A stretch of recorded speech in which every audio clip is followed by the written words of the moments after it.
This episode of the Ballcard Show is brought to you by our friends at Pristine Auction, where items are guaranteed authentic for the entire time you own it. Not just at the win, not just while the cert holds. If you own it, Pristine stands behind it. For a limited time, take advantage of $20 off your first auction when you register with the code BALLCARD. Win the real thing, Pristine Auction.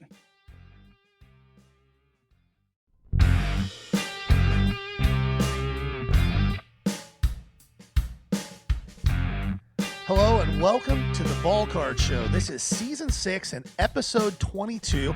I'm Gary LeMaster, and as you can see, my normal partner in crime is not here today. I am joined instead, and I'm not going to lie, kind of happy about it, by Keith Neuhart from Neuhart Cards. You guys see him in Shop Talk every week, and he graciously stepped in this week to co-host with Jason, celebrating his 20th anniversary in Antigua.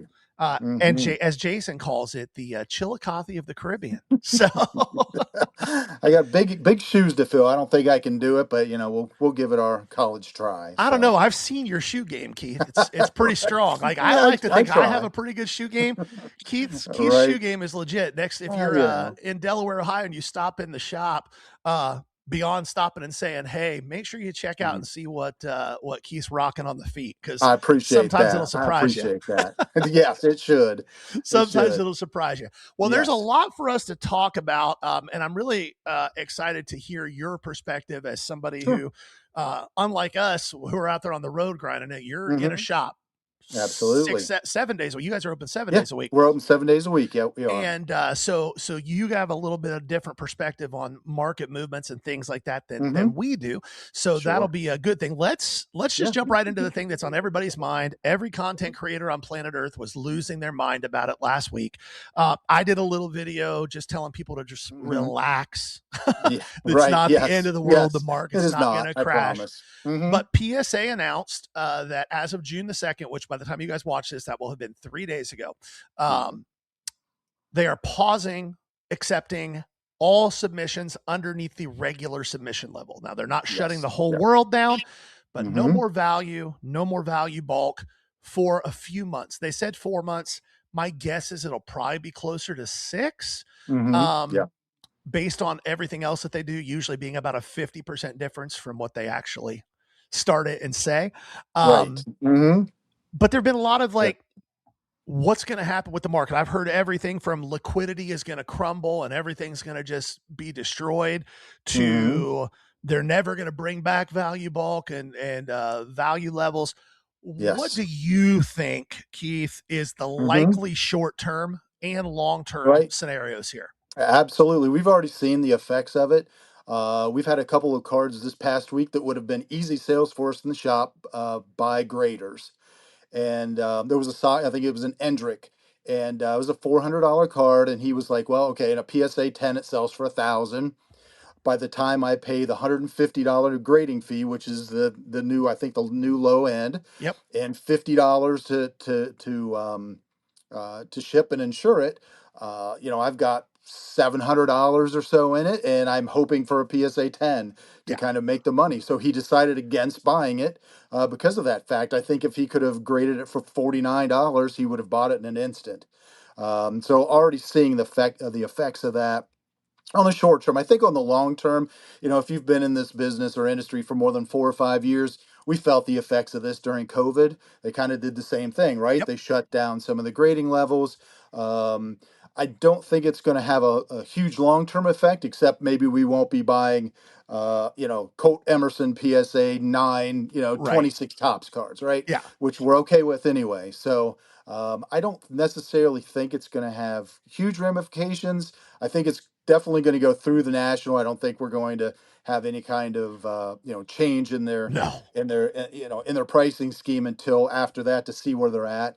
And we'll see, because again, the majority of those cards that they're grading seem to be Pokemon and TCG products. Yeah, it feels like about 60 to 65% of that backlog is TCG stuff, which is just wild to me. It is. My gut says that in the medium term here, we will see kind of what you said. There will be those cards that people would have bought to grade, but like, so for example, that Endrick you're talking about, if you're watching this and you don't know who Endrick is, he's a really good soccer player.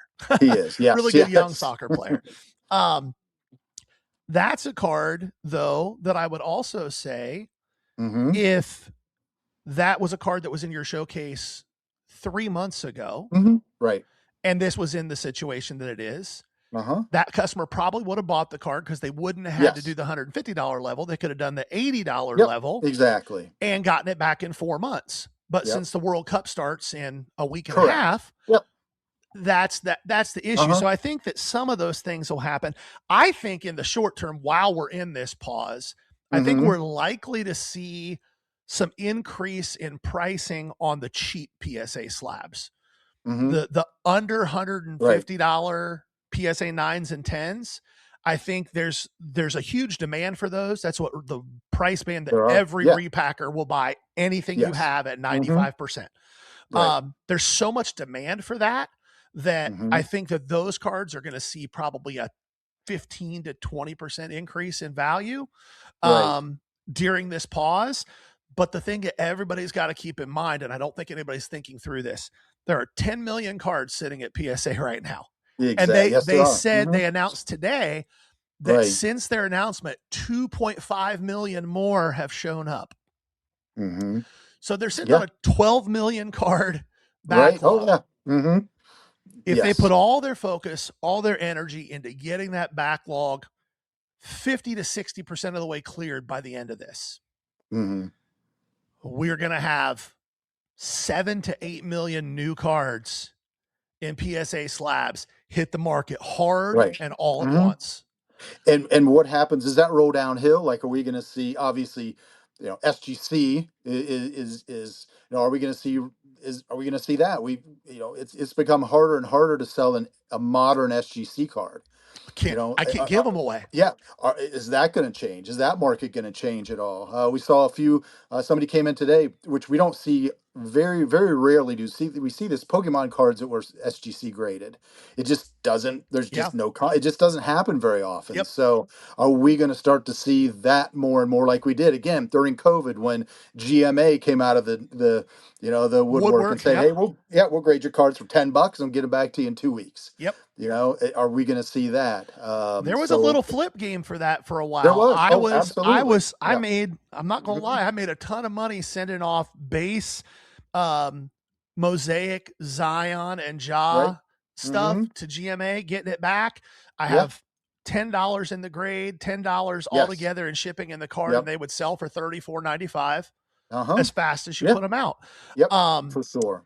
I do think that the question about these other companies, though, I've been banging this drum for 3 years. People tell me that I'm nuts. I'd love to hear your take on it.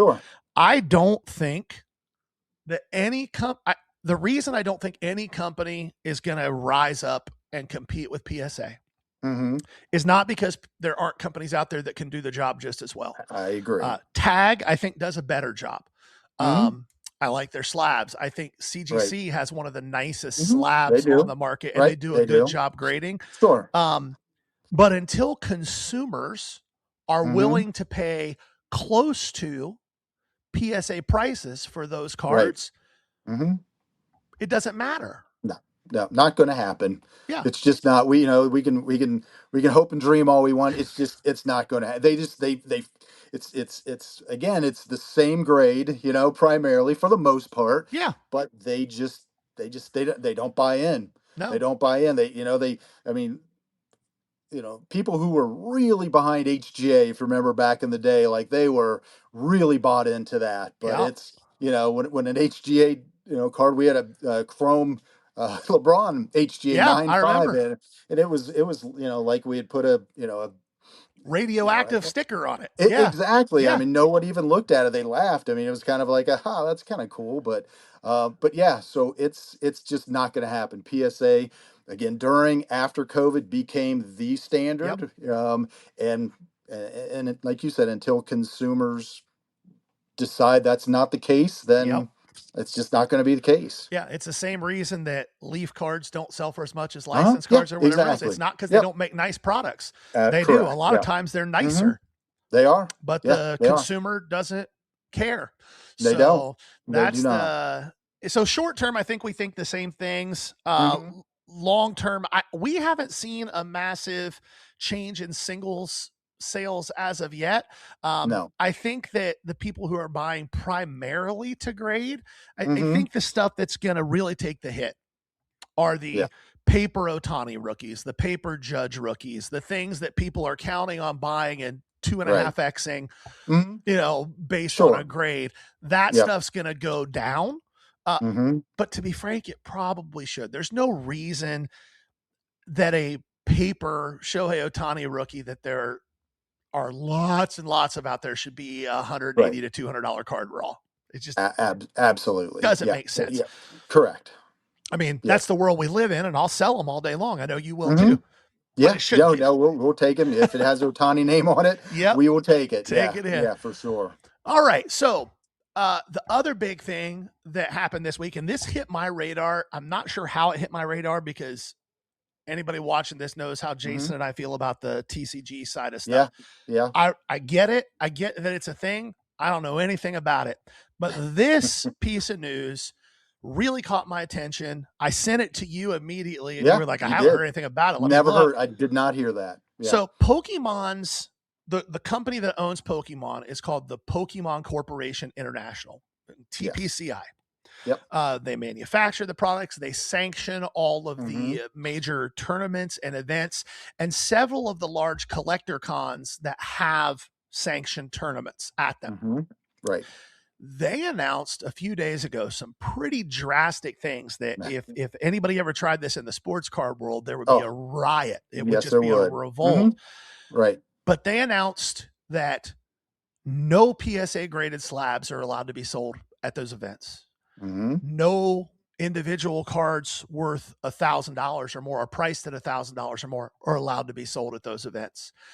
And none of the Japanese Pokemon Center sealed product is allowed to be sold at any of these events. That is you know more about that market than I do, but that seems like a seismic change. It is a huge decision made by the company that sees that their product, that the trend in the market is going against what they believe in, right?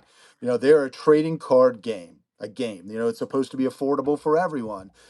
So when they see market pricing, so unlike a lot of our other industry leaders, they feel that that's not the way they want to see the market. So they're putting their foot down again. I don't know. Again, I don't know how this is going to drill down, but at their sponsored events, they are trying to make some waves, and they have, obviously. I just wonder if that's going to eventually trickle down to the LCS level, because I know I know of at least one or two LCSs that are primarily TCG or heavily TCG who run sanctioned sponsored tournaments that have great question. That have an actual judge from TPCI there.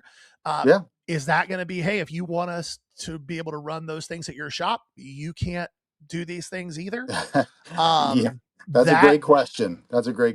It feels like a seismic shift in that market. And I know we were talking before we hopped on how much of a thing Pokemon and TCG in general has become for Neuhart cards. I know when we interviewed Jeff a few weeks ago, he told us, we were the first people he told that it's the lion's share of what they do at Cards HQ. How big of an effect would something like that have on you guys if it ended up coming to that? Or do you guys play more in the lower end of that pond? Yeah, well, no, we definitely don't do sponsored events, so we don't do the gaming and that sort of thing. So we buy, sell sealed product and individual cards, obviously. So what we sell, so just a quick, nobody asked, but here we go. On TCG Player, we sell raw cards. Okay. So they only, so that basically will not affect that side of the market. Obviously, in the shop, we buy graded TCG cards all the time, higher end stuff, and obviously sealed products. So for us specifically, that's not going to change our business model whatsoever. Pokemon's always been we'll print more, and then when you think you're tired of it, we're going to print some more. Prismatic, they've been reprinting now for a while, and that's what, 4 or 5, Sets ago. Yeah. sets ago, and they're still printing it. So, so that's not a change in their business model. It's always been, we're going to print and make it for the collector, but there's just such a growing demand for their product now that that's not going to change. So, the sponsored event thing, like I said, that's the company making a stand. Now we'll see how far that goes, how it trickles down, but it's definitely a major stand. Yeah, I was Yep. I was blown away by it. When I read it, I was Hmm. like, "Oh my gosh, like this Right. is." Hmm. And I hear people. I know several people who play the game, and then I know people who just Right. vend it, who are dealers Oh and yeah. have never played the game in their life. And it really does feel like TPCI is saying we Yeah. want this to get back to Hmm. being It just a is, game. A and game. that's what fanatics, or the people and hobbyists and collectors have been screaming at Fanatics now for months to Yeah, say, step up and put ceilings on product or do something to kind of control this. But yeah. obviously it's gone unheard so far. So Well, let's talk about that a little bit. I know uh-huh. that this was kind of on our radar to talk Yeah. about, but let's jump into it right now since we're there. Yeah. Um, when it comes to that side of things with Fanatics, I know that we've had, and you know me, I'm in your shop every week, and I Yeah. don't rip. Right. I Yep. rip hardly anything. Like occasionally, I'll grab Exactly. a, Yeah. a blaster, a mega, or something, Sure. um, just to say I did it. But Yeah. eh, there have been, we were talking. There's several products in a row have not been Uh-huh. great. Correct. um Allocations keep getting choked, and then even with Hmm. a new product that's coming out that is a fan favorite, Yes. Yeah. with Platinum Anniversary, Yeah. allocations and a cheap product, like it's always been a It, it, readily available it product. is. You told me Yes. you got one case of retail and Yeah. one case of hobby. Yeah, I actually checked. I got 2 hobbies, so I feel Okay. special. But only Still. one case of retail, and that'll be gone in 10 minutes. Yeah. Because they're going to be 25 or 30 bucks for blasters. People love the product. It's Yep. an actual set collector's Yep. product. People like to put the set together, and this is one of those products that Fanatics should step up and say, "Listen, how many do you want?" Yeah. And keep Well, printing it because it's a wasn't that cheap kind of product. what they said they were gonna Mhm. do though, with Oh that yeah, like retail vault, yes, where like yep, we're gonna limit your hobby allocations, yeah. but when it comes to Hmm. retail, you can Yes. pretty much get what you want, and that hasn't actually panned out, right? That has panned out very, very little, to be Yeah, honest with you. Yeah, it's again, especially on this, and I think everyone knows that they've cut most places on Series 2 hobby. Everyone got a lot less than they did last year. We got fewer retail cases as well. So again, there will be a wave 2 more than likely, and a wave 3. I mean, they're just offering us more finest football this week as well. So I finally had to turn down something, and that yeah. that kind of was the one I turned down. But It wasn't the t-shirts. I turned down a significant amount of t-shirts. Yeah. Yes. Yeah. So, but yeah, I mean, to be honest, they've kind of put out about 4 or 5 duds in a row on Yeah, the hobby side. Topps Chrome and Topps Basketball were hits. But then, I mean, Topps Chrome Football obviously was expensive because everyone was looking forward to it and this and that. But I mean, Hoops, to be honest with you, has been a horrible product. rough product. Rough Looks product. bad. Quality control is bad. Just not great. It's a rough Again, product. when I'm talking this, I'm also talking hobby only. Yeah, yeah, On the retail side, it's actually not a bad product for 30 bucks and sure. 65 bucks. But to try to get $300 and $400 to get one autograph of Desmond Bain, it's not in a great in a product to product rep. that even in Yeah. Panini's worst day was a Yes, $279 product. it was. Now I will. And for years Uh, it was an $80 product. Yeah, I will step on Panini's foot real quick, and they snuck a product called Panini Signatures Basketball the day before Topps Signatures Basketball product, and it's the worst product that I've ever seen. Go look at the singles if you get a chance. Is it worse than photogenic? It is awful. Wow, okay. It is terrible. You So, heard it here uh, first. Keith said it's yeah, the worst product he's seen in yeah. years. It is a horrible product with awful autographs. We sold a box to one of our breakers, I believe, and the autograph was an encased redemption card of it's a Nemhard, but it's like his brother. So it's Oh it's gosh. literally, yeah, It's yeah, like Ace, it's it's like awful. hitting an Ace Yeah, flag it's auto in basically like Bowman. getting Ace Nemhard. Yeah, exactly. So, but yeah, they've put some Tops back to Fanatics has put up some products that haven't been great. So this week I think they're going to be all right. So Topps Chrome Platinum Baseball is going to be very good, followed by Signature Football. So anything football wise will be fine. Again, the price point's going to be too high, but there are football fanatics who will buy it. Yeah. So That's yeah. the hard So part. Like, hmm if people will pay it, yeah, we can pound our fists yeah, against the right, wall all we want. That's what I was going to ask you next. Like, yeah, you've heard Jason and I expound on this as if it was a college thesis. right, The things that we think that Fanatics is doing wrong and things that they could do to make it better. But sure. from the perspective of somebody in the trenches who hmm sells a lot of wax, Uh-huh. like you're a singles based shop, but you move a Yeah, good bit of we wax as do. well. Absolutely, we do. Yeah, If you had an hour, and we won't take an hour here, but if you had an sure. hour um with the leadership at Fanatics hmm to sit down and they were actually listening, Yeah. what are the things that you would say, hey, as a mid-sized LCS that's been around for what, 17, 18 years Yep. now, Yep. 15 We're on our years, 16th year. 16 Yeah. years, Yep. that's been around for a decade and a half, longer than most shops. hmm These are the things that we think that Keith Neuhart, think you guys Yep. could do to make this better for shops, for collectors, and for Yep. Fanatics.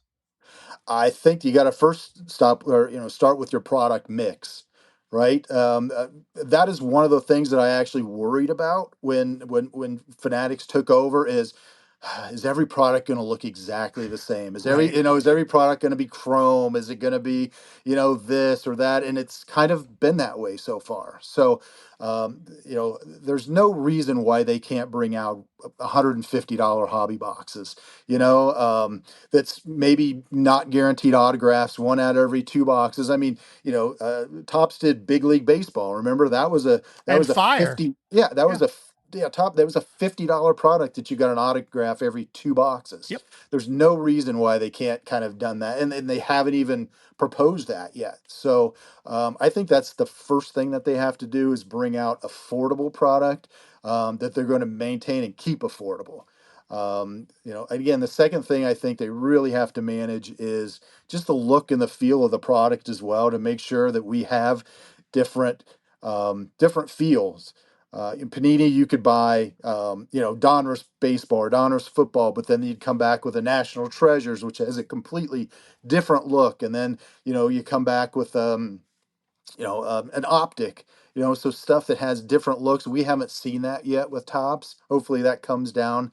But I mean, they're paying, millions and millions, if not billions of dollars to get this right. And I hope that it comes pretty soon, or they're gonna lose a lot of hobby product box product buyers. Yep. Already seen that a little bit to people like, especially on Top Signature Basketball that just came out. People are getting just as good hits in the retail product, the same hits. How about that? As Yeah. they are getting in a $500 hobby box. So, Do you think that maybe, and I just thought of this as you said that, because uh huh, I've seen, not just at your shop, but right, our buddy Vic in San Antonio owns Boomtown. mm-hmm, A few other shops we know the owners of, and then just in like the general like retail world. mm-hmm, Do you think that part of Topps like under wrap strategy, they're not going to come out and say it, right. is that we really, in our perfect world, would love for hobby to be 90% in breakers' hands and everybody else have retail, and split the hits Mm-hmm. so that people can still get stuff? Yeah, I mean, some of these comments may get me in trouble, but who cares? I've been in business 15 years, but one of my distributors that I use, he started basically the week we opened, so I've had him for 15 years. His thought, and some of the people that he talks to, his thoughts are, they're going to bury everybody in product for a while and see who comes out Yeah. ahead, right? Um, Recent email last week from direct from Top saying, "Hey, get your accounts right. You have a lot of product coming. If your credit card's getting denied and this sort of thing, there's going to be a problem." So Yeah. everybody got those. There was some talk about it really quickly, but I think that could be a possibility is they're sending us so much product, and I get it feels like 8 to 10 tracking emails a day. Like, oh, here we go. Here's 4 of this and 2 of this and 5 of this. And here's your t-shirts. Yeah. And, maybe, I mean, it kind of feels like that sometimes. But we're riding the wave at this point. Well, speaking of riding the wave, you sent me an article today, and I said this will be a really good thing for us to talk about because it leads out of the conversation we just had about Fanatics. Right. Cards HQ, Jeff Wilson's shop in Atlanta, just announced that they have received what sounds like a very large private equity influx of money from Shamrock Capital. Right. And they are going nationwide, and they're not giving hard details, but Jeff's exact words were, if you live in or near a major city in the United States, there's probably a Cards HQ coming your way. Yeah, that's big news. I mean, he runs in those circles, with the I guess the venture capitalist the kind VC of thing. guys, So so I guess it makes sense. But yeah, I think with the Tom Brady stuff and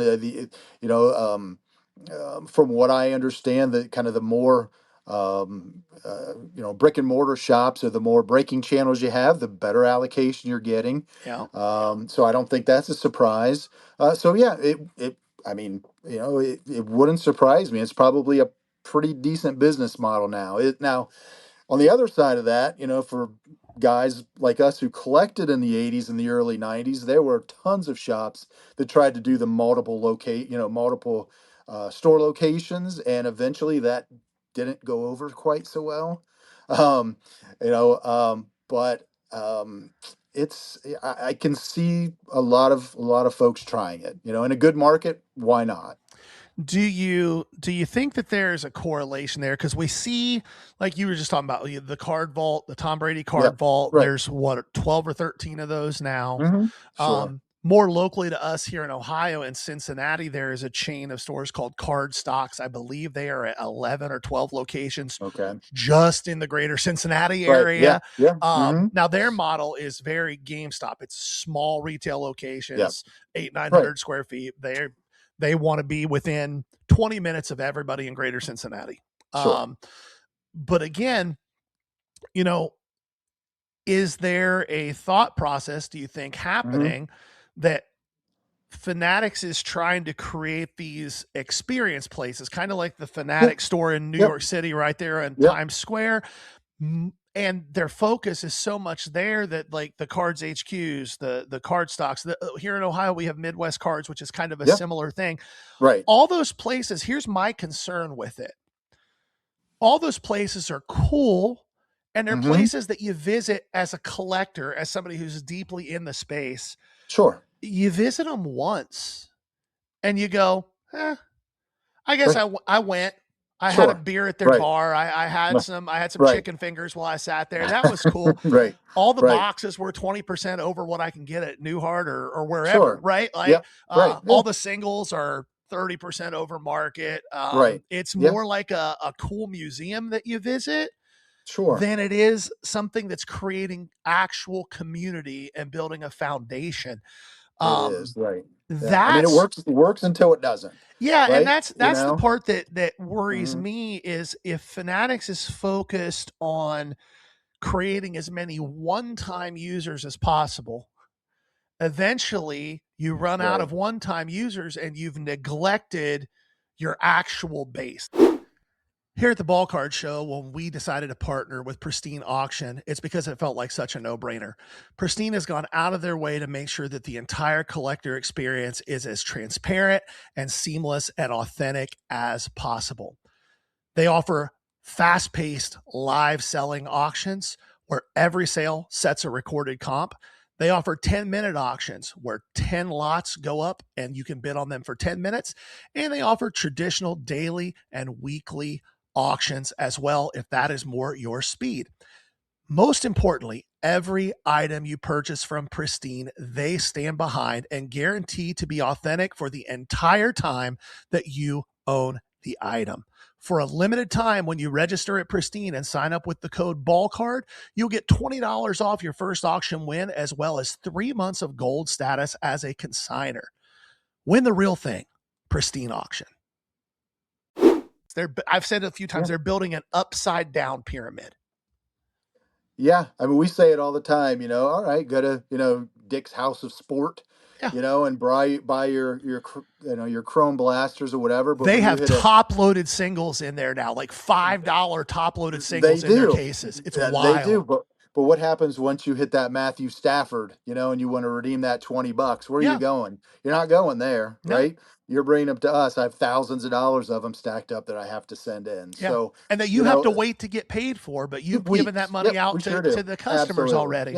Yeah, exactly. So, like I said, it works until it doesn't. If there is a small downturn or even a large downturn, in the economy, in the market itself, then, when you have $20,000 a month in rent per unit, or you're a breaker and you're getting $10 million of a certain product, then what do you do? Yeah. When, it feels like 2013 a little bit over again when, distributors were calling us and saying, hey, here's our list, make offers on stuff because, and that was a real thing. Yeah. Again, I hope that we're not in that situation, but wax prices stay that high, I think we're going to have a problem. I think that's why Fanatics is leaning into the breaking world so hard, because if they can have their cake and eat it too, then that's great for them and the eventual public offering. Like,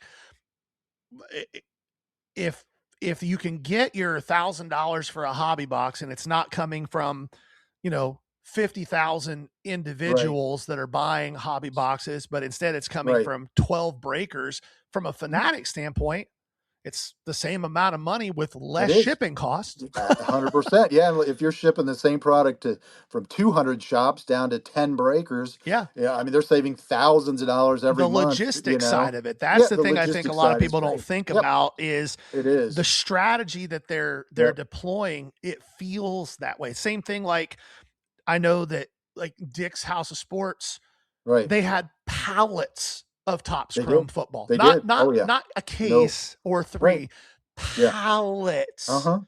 While the LCSs are getting a case.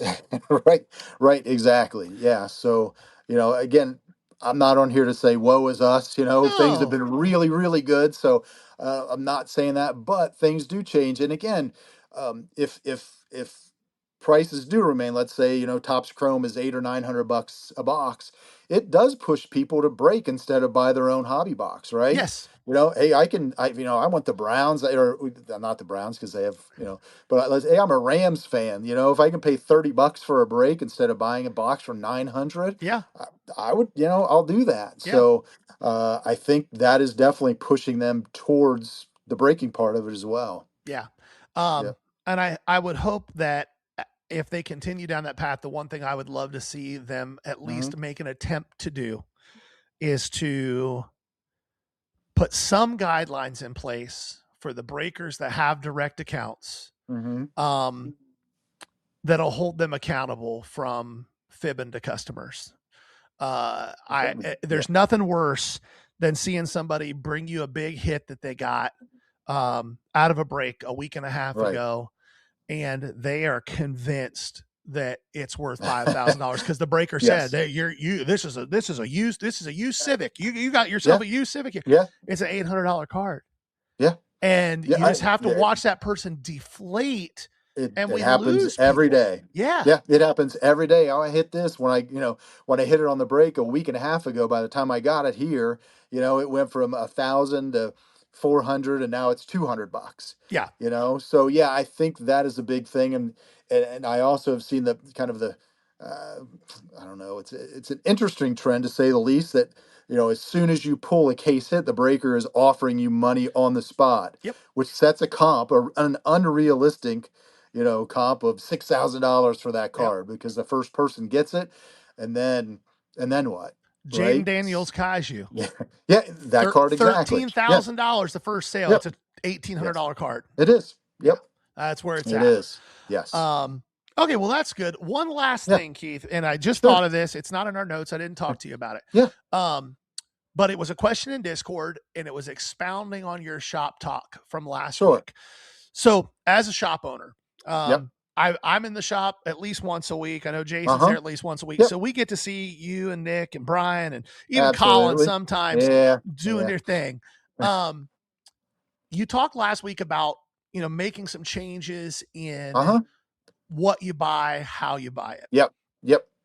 Somebody asked in our Discord, in the Ask an LCS section of the Discord. Sure. Quick hit there. If you haven't joined the Discord yet, yes, please. come on over.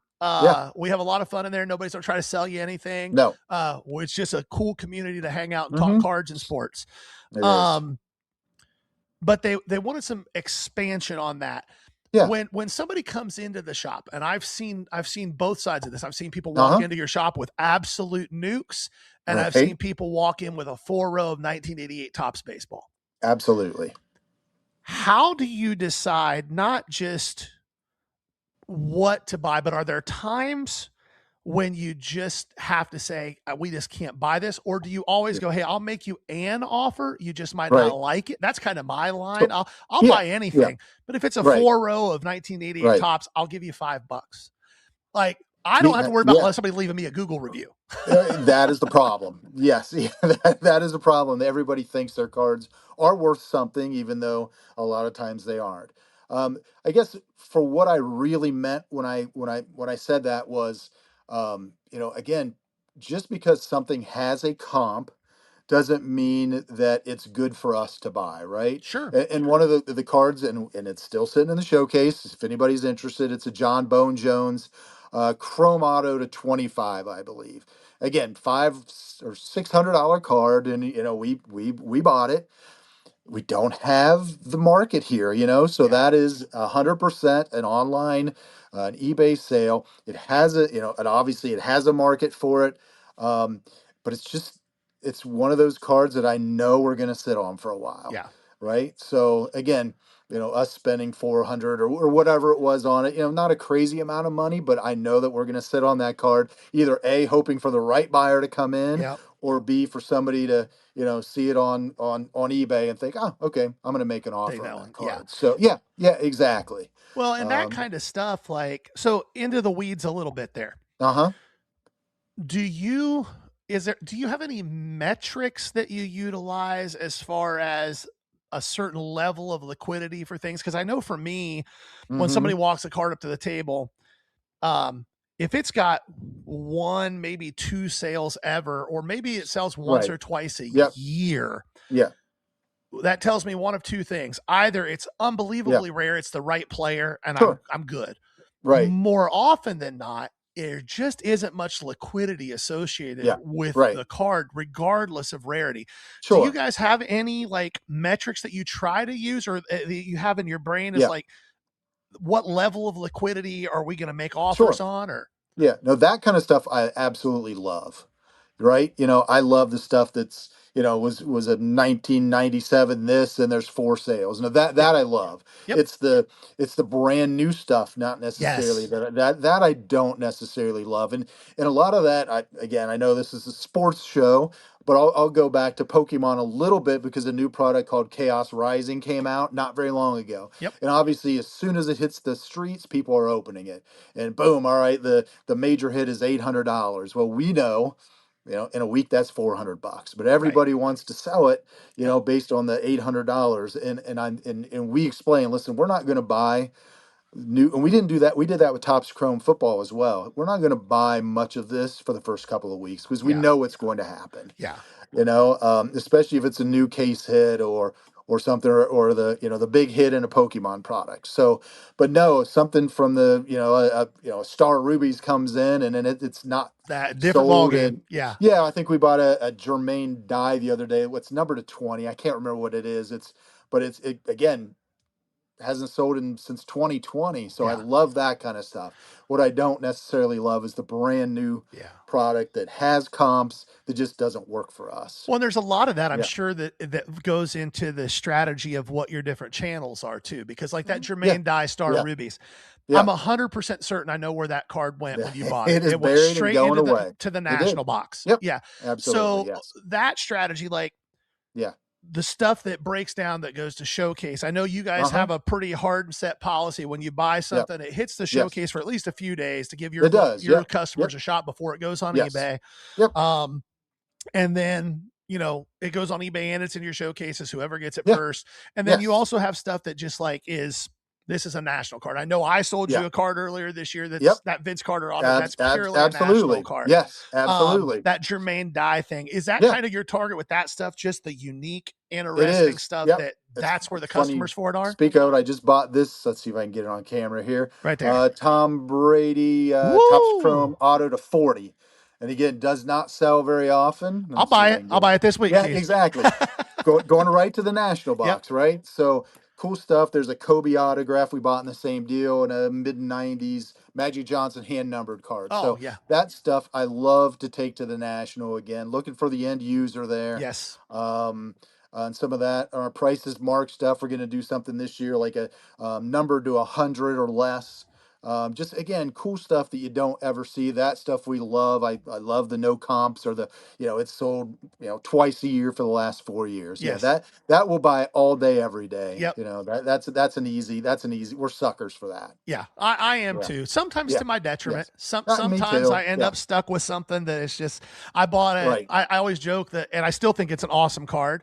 And I think I ended up losing 40 or 50 bucks on it. But it was a card I bought from you that sat in your showcase for like 3 or 4 months. And finally I went, do you want to sell it to me? And you went, yeah, that's fine. It was that Tom Landry auto out of Panini Black.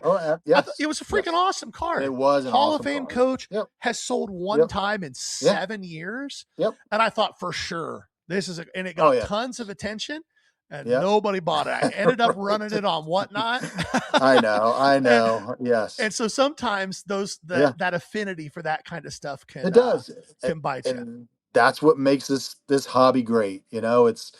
Beauty is in the eyes, right? So, if we love something, maybe no one else does, or you wait for that one person who walks by your table and says, I got to have that card. You're looking at an Ed Oliver collector, Keith. Beauty is definitely in the eye of the beholder. Right. I can't thank you enough for taking Jason's place this week. We appreciate you. If you are in the central Ohio area at any point, make sure you stop up in Delaware, Ohio. It's a pretty short drive from the north part of Columbus. Oh, yeah. Go check out Keith at Neuhart Cards. You can find them on Instagram. You can find them under the same name on eBay. Check out their eBay shop, Facebook. I don't think they do much in the tiki-taki world.